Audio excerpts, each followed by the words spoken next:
உலகெங்கும் வாழும் தமிழ் சொந்தங்கள் அனைவருக்கும் அன்பான வணக்கம். அருணகிரிநாதர் அருளி செய்த கந்தர் அலங்காரத்தை நாம் அன்றாடம் சிந்தனை செய்து கொண்டு வருகின்றோம்.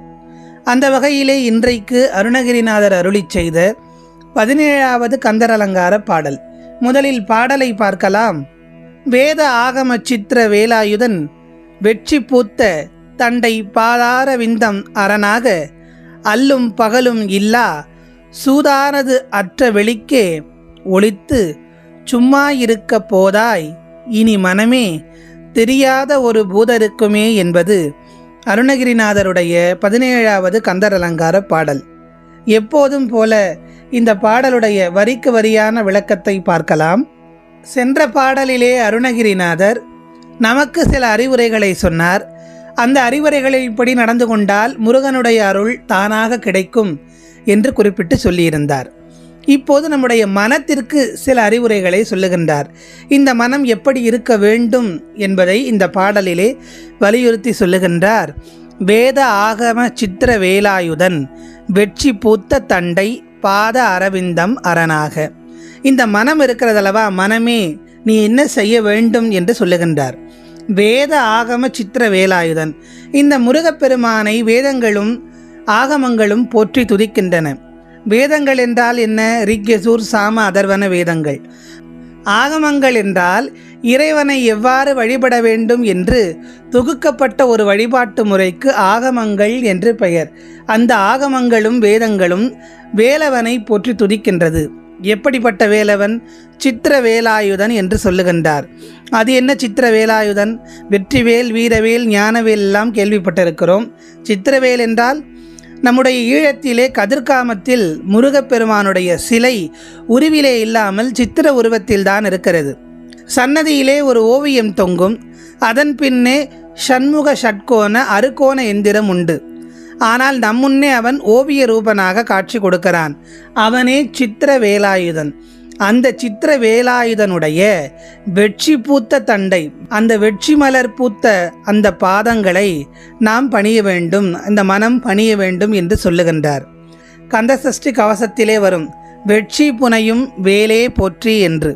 அப்படிப்பட்ட அந்த வெற்றி பூத்த தண்டை அணிந்திருக்கக்கூடிய அந்த பாத அரவிந்தம், பாதார விந்தங்கள், தாமரை மலர் போன்ற அவனுடைய பாதங்களை நாம் காப்பாக கொள்ள வேண்டும் என்று சொல்லுகின்றார் அருணகிரிநாதர். இந்த மனம் எதை நினைக்க வேண்டும்? வேதங்களும் ஆகமங்களும் போற்றி துதிக்கின்ற சித்திர வேலாயுதனுடைய வெற்றி பூத்திருக்கக்கூடிய தண்டை அணிந்திருக்கக்கூடிய தாமரை மலர் போன்ற திருவடிகளை காப்பாக பற்றி கொள்ள வேண்டும் என்று சொல்லுகின்றார். அப்படி அரணாக என்று இங்கே குறிப்பிடுகின்றார். அரண் என்றால் என்ன? ஒரு காப்பு, ஒரு கோட்டை இருக்கிறது. அந்த கோட்டைக்கு மதில் சுவர் அரணாக இருக்கும். அதுபோல நம்முடைய மனதிற்கு அரணாக, நம்முடைய வாழ்விற்கு அரணாக வருவது எது? முருகனுடைய திருவடி தானே.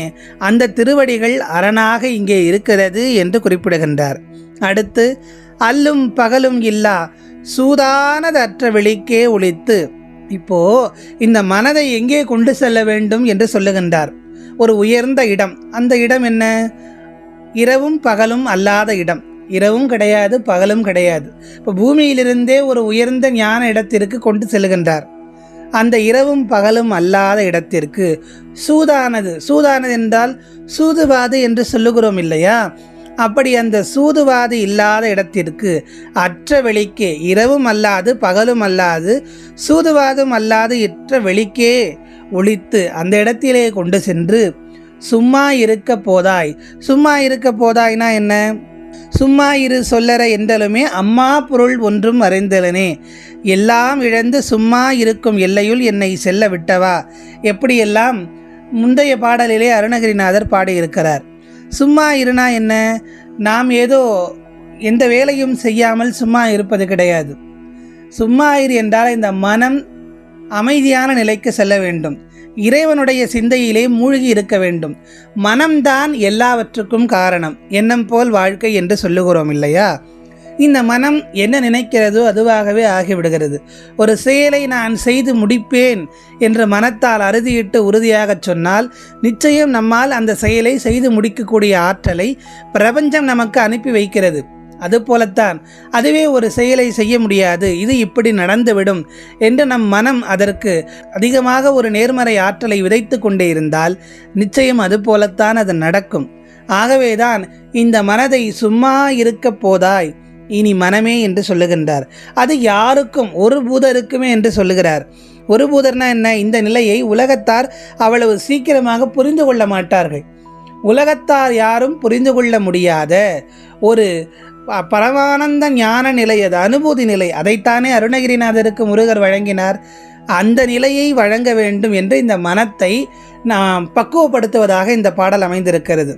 மனதை இறைவனிடத்திலே எவ்வாறு கொண்டு செல்ல வேண்டும், எதை அரணாக பற்றி கொள்ள வேண்டும், இறைவன் எப்போதும் நம்மை காத்து அருள் செய்வான், முருகனுடைய பாதங்கள் எப்போதும் நமக்கு அரணாக வரும் என்பதை இந்த பாடலிலே அருணகிரிநாதர் அழகாக உணர்த்தியிருக்கிறார்.